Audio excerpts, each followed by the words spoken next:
welcome to the X22 Report. My name is Dave, and this is episode 453, and today's date is August 28th, 2014, and the title of this episode is U.S.-Ukraine Pushing Russian Invasion Propaganda. Now, we see this all over the corporate media. The president is giving a speech on this about how Russia is coming into Ukraine. They are invading.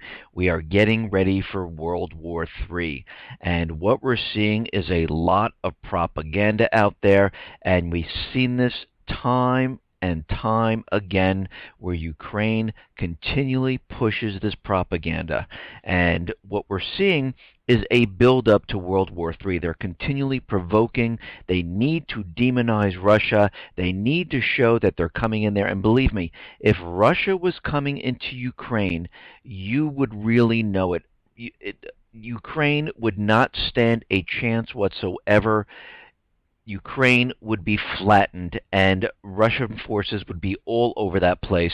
So right now what we're seeing is just pure propaganda. Now, I understand NATO has come out with their satellite imagery, and they're showing from July 24th of 2014, all the places where all the armored vehicles were in Russia, and of course it's on the Russian side, so they're allowed to do that.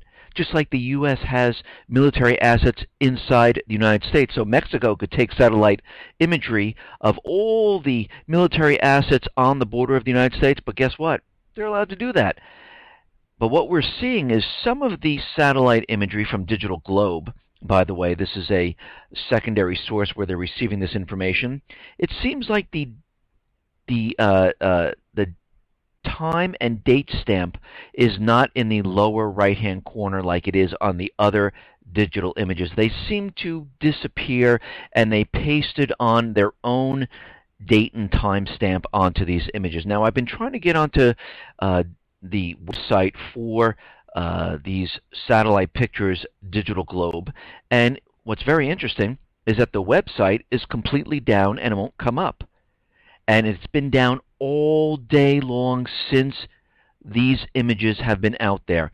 And what we're seeing right now is that, like we've seen before, NATO put these images out. Last time they did this, all the images were debunked, saying that these images were from last year, and it looks like they're taking these images from the drills that Russia was having during July and into August, and they're using them to show Russian buildup right now.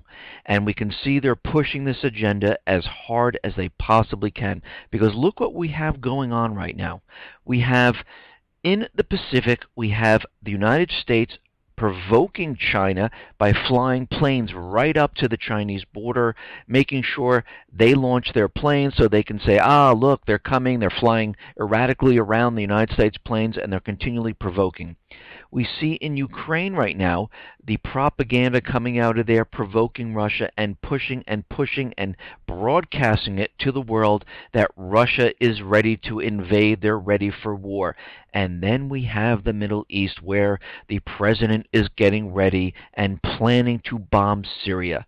And we can see all of this is being built up, and it is accelerating right now, because what's happening is the real economic indicators around the country right now are completely falling apart. Now, of course, we have the government who's pushing their manipulated data out there, and they're really pushing the recovery aspect of this. And this really concerns me, because when they push this hard and they have this forced on the news about Russia invading, the Islamic State running wild, and they need to get into Syria, and they're pushing the recovery really, really hard, we know something is up. We know something is about to happen. Now, initial jobless claims, it seems that those are pretty much level.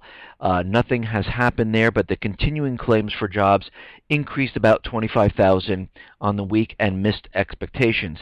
But what's very interesting, and how they're pushing this out here, is remember the GDP in the second quarter, where all of a sudden it went up from 4. It went up to 4% from a negative, what was that, negative 2.1%.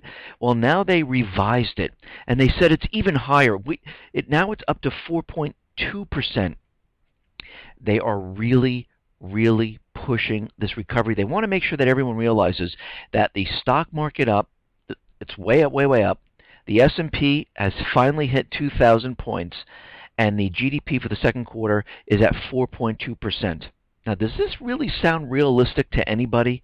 That all of a sudden we were at a negative 2.1 and it went up to a positive 4.2 out of nowhere. While you see retail collapsing, you see stores closing. All the retail stores are saying, yeah, listen, it wasn't the weather. We have terrible, terrible sales. You see manufacturing imploding. The Baltic Dry Index continually dropping. Layoffs continuing.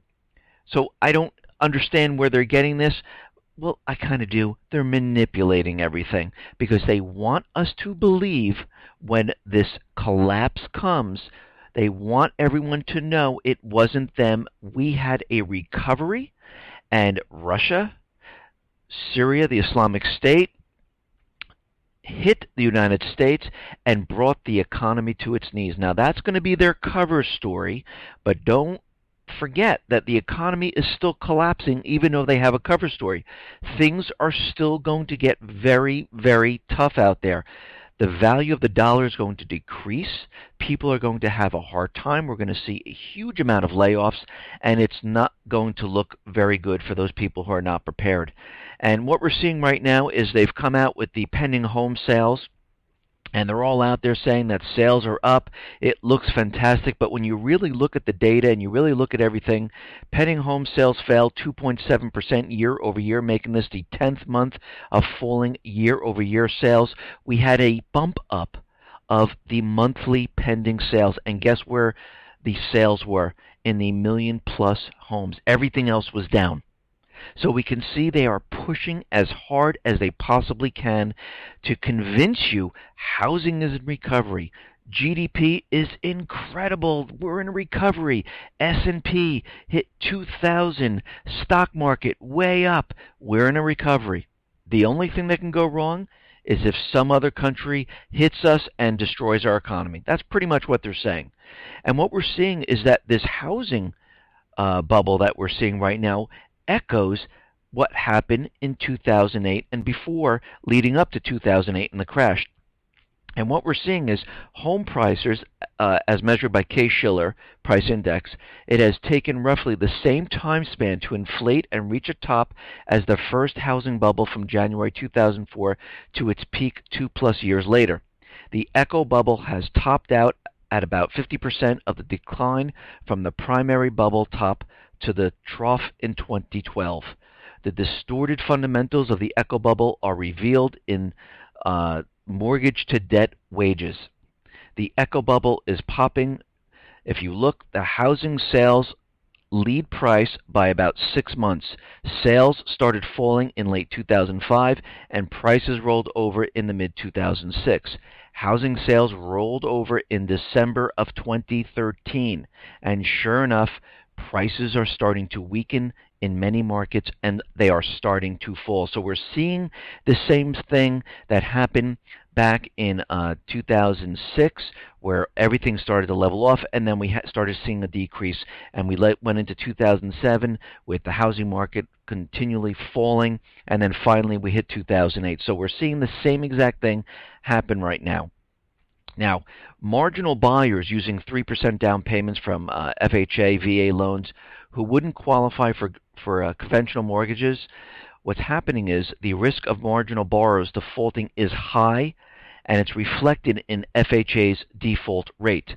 When lending sources dried up during the financial crisis, the FHA propped up the housing market by ensuring the lenders it works with against losses and enticing them back into the market. But the FHA's default rate shot up as its loan volume expanded, depleting its cash reserves to levels below what is required by law. In September 2013, the FHA tapped taxpayer money to cover its losses for the first time in the agency's 80-year history. And let's find out who really isn't buying these homes. Well, the upper income, educated, married with children, and are still not buying. Declining home ownership among prime first-time home buyer candidates, completely down or non-existence.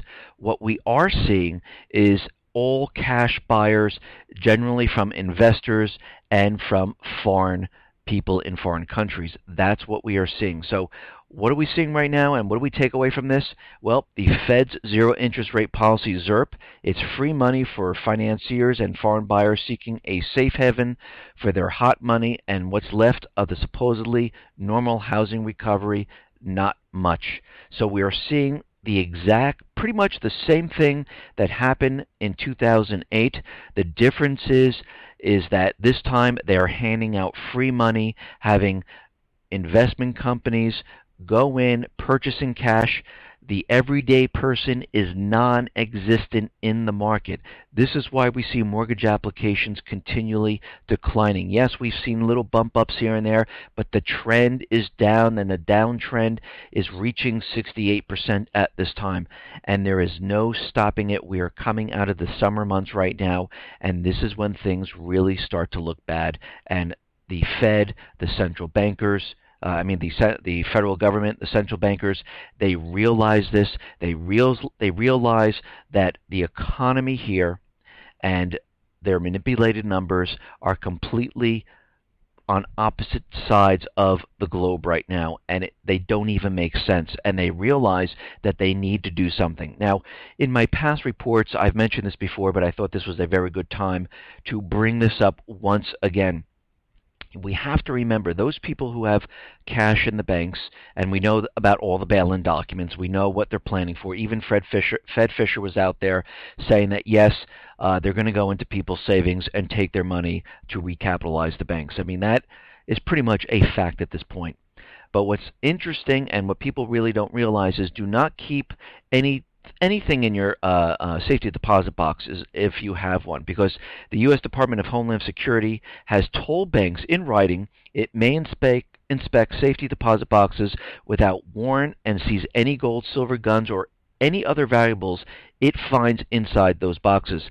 According to an in-house memo now circulating, the DHS has issued orders to banks across America which announce to them that under the Patriot Act, the DHS has the absolute right to seize without any warrant whatsoever any and all customer bank accounts, to make periodic and unannounced visits to any bank to open and inspect the contents of selected safety deposit boxes.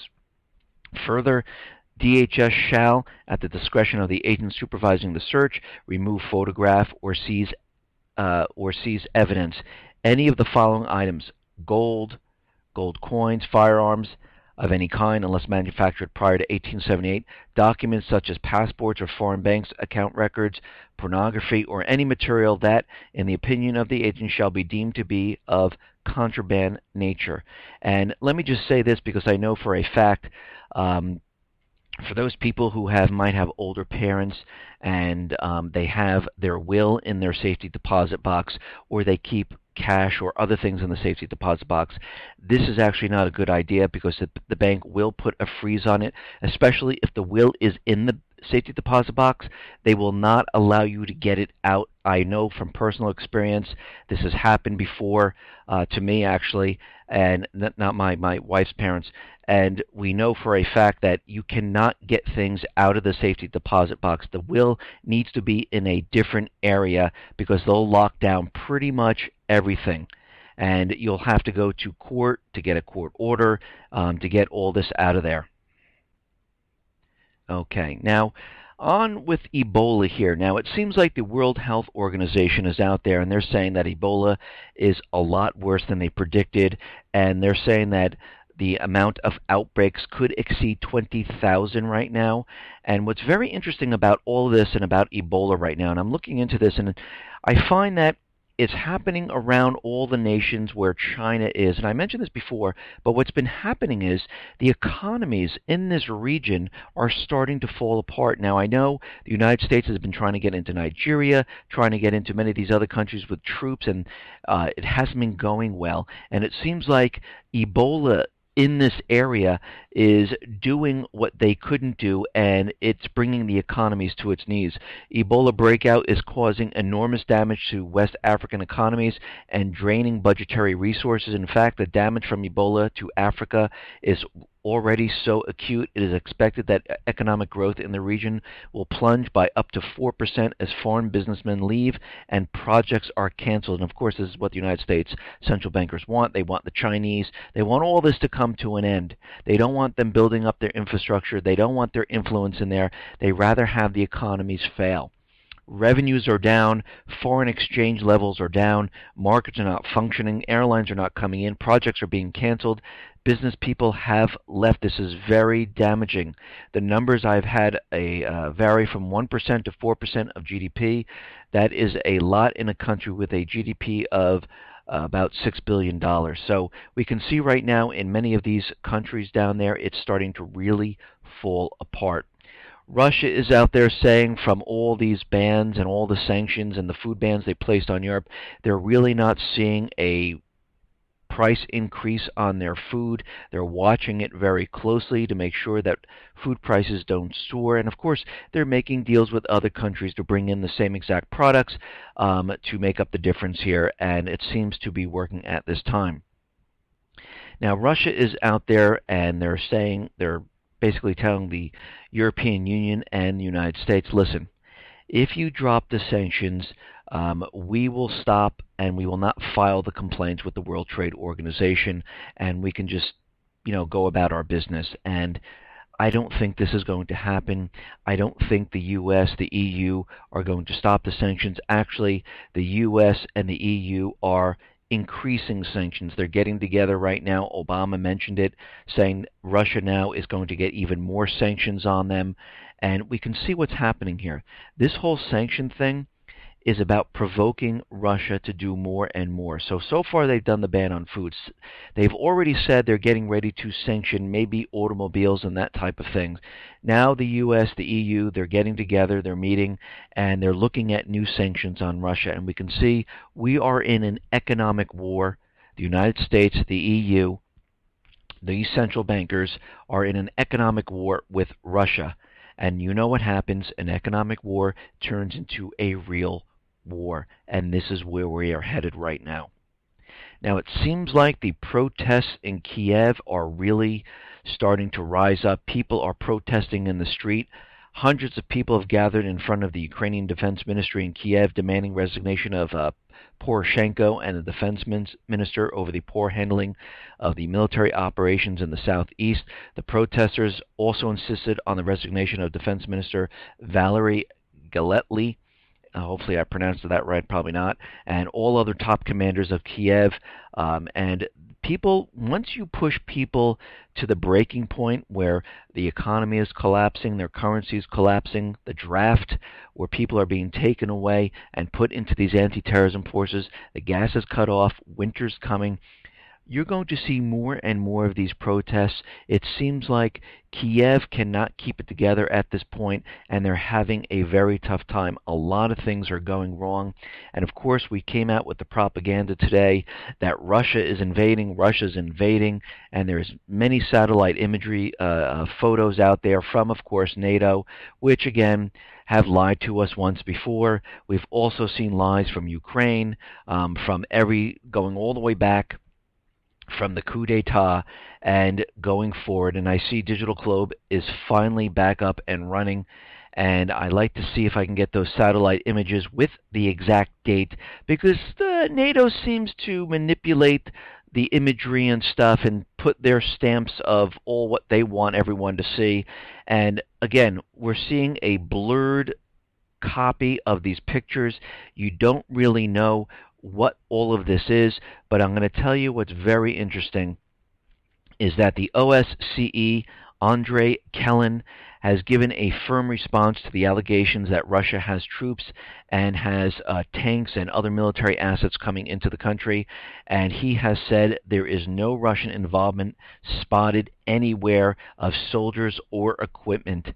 And Russia is continually denying this. Ukraine is saying, yes, yes, yes, they're invading. U.S. is saying they're invading. And every time they're saying they're invading, whatever happens, the story seems to disappear and the invasion talk goes away and then it comes back again. And I noticed the pattern of this.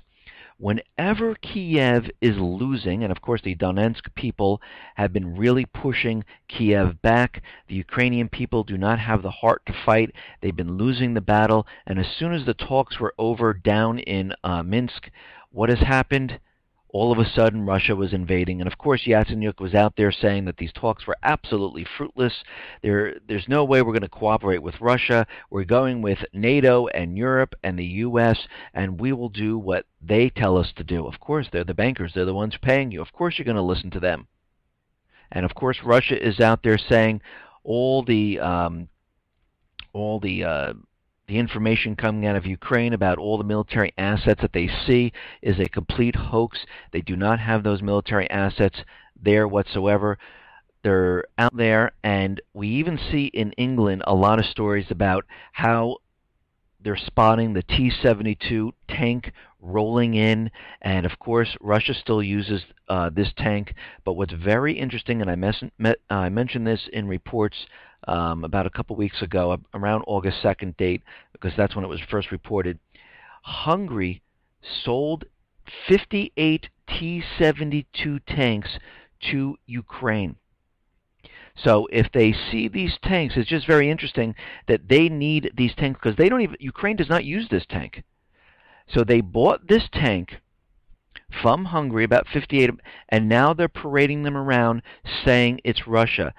We've seen Ukraine do this before, make up all different type of propaganda and try to push it out to the rest of the world to see if people will believe it. Look what's happened with MH17, the entire cover-up and the secrecy and how everything has to be confidential, how they're not going to release any information. Malaysia's pissed off because you know why?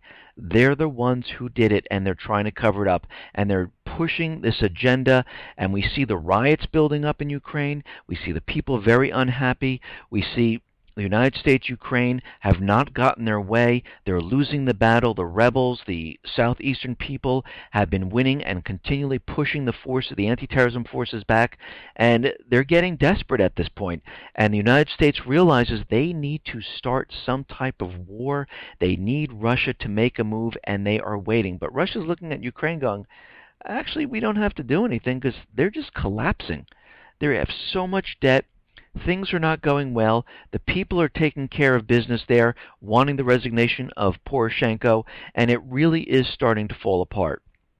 Now, we know out in Libya things are really getting worse out there, and we see that, of course, the United States says it was Egypt and United Arab Emirates that flew in and bombed, and of course Egypt and the UAE said absolutely not. We were not the ones who did it. And again, they wouldn't have done it if they didn't have the permission of the United States. Now, of course, the United States is out there. The central bankers are saying, well, they have huge amount of concerns about what's been happening out there because as all these different countries start firing into Libya, this might turn into a free-for-all where military intervention will be used in Libya. Well, this is kind of a setup because they want this to happen. They want the nations to say, oh, look, it's a free-for-all. Everyone's going in, helping out the failing puppet government in Libya. And this was a complete setup. And like I said in a report before, they've been planning to go in there with other countries, the U.S. and other Arab nations, to go in. And of course, they're calling it a stabilizing force, but what they're really doing is helping out the puppet regime, trying to push back the tribes, and this has been their plan all along. And of course, they have to create some type of story leading up to this. Now, it looks like the UN is out there, and they're saying that the Islamic State is now cutting off the humanitarian aid going into Syria. And you have to remember, the United States government really didn't want humanitarian aid going into Syria. Russia did. They wanted to help out and bring humanitarian aid in, and of course, the United States made it very, very tough. So it looks like the Islamic State group, which is controlled by the United States government, is doing exactly what the United States couldn't do, which is stop the humanitarian aid. And of course, as we know, the Islamic State is controlled, and they do what the United States does. So they have this proxy force to do everything they wanted to do, which they couldn't, and now they can. And now Germany's getting in there saying, listen, we've just found out that 400 Germans have joined the Islamic State, so we're in this too, and they could come back here and have some type of terrorist attack on Germany. So all the countries are getting in on this because they're building up this false flag event that's coming. And I'm telling you, it is prepped, it is prepared, it is ready. Everyone is standing by. All the agent provocateurs that are going to do this are sitting there waiting for the green light, for the go-ahead to hit the button to say, look, the terrorists are hitting the United States, Germany, France, England, Europe. And we have to remember the Department of Justice has already sent out bombs to all the different embassies around the world. And then, of course, a couple weeks later, we heard the Islamic State would bomb the embassies. How convenient. Now, it looks like there's an American political commentator out there. He is saying that there's hundreds of U.S. troops, CIA agents inside the Islamic State, directing them, doing things that the Free Syrian Army couldn't do, that Al-Qaeda couldn't do, because this Islamic State is 10 times worse. Of course, they built this up to make everyone believe this, but really, it's the same thing. Islamic State is Al-Qaeda, Al-Qaeda is Islamic State. Pretty soon they'll be changing the name, like I said in my previous reports, and everyone will be called the Islamic State. And we already have a State Department official out there, Deputy Assistant Secretary of State for Iraq and Iran, Brett McGurk, said ISIS is Al-Qaeda because he said there are many groups that have morphed into one another. And like I said, eventually everyone is going to be called the Islamic State, and this is exactly what they have planned. And if you look at what has been going on in Iraq and Syria, we see that the outcomes of every action that the Islamic State has taken, they facilitate actions that the United States has wanted to take, has declared that it wanted to take a number of times, or it has taken when it could, but it can't get the authority from the UN Security Council to approve because they violate the integrity and sovereignty of Iraq or Syria. So they're doing everything beforehand where the United States as a country cannot do because they would go against international law, go against the UN, and everyone would see this as an invasion. So they have this terrorist group inside which they control, and they can cross the borders, they can bomb inside the country because they're saying it's a terrorist group, and they can do everything that the United States can't. And this is why this was formed, to create complete chaos in this region. And you have to remember, the Yazidis right now in Iraq, okay, this whole humanitarian aid is pretty much over. Why is the U.S. still bombing in Iraq 24/7? They haven't let up. They're still doing it. And they're still pushing more and more troops into Iraq.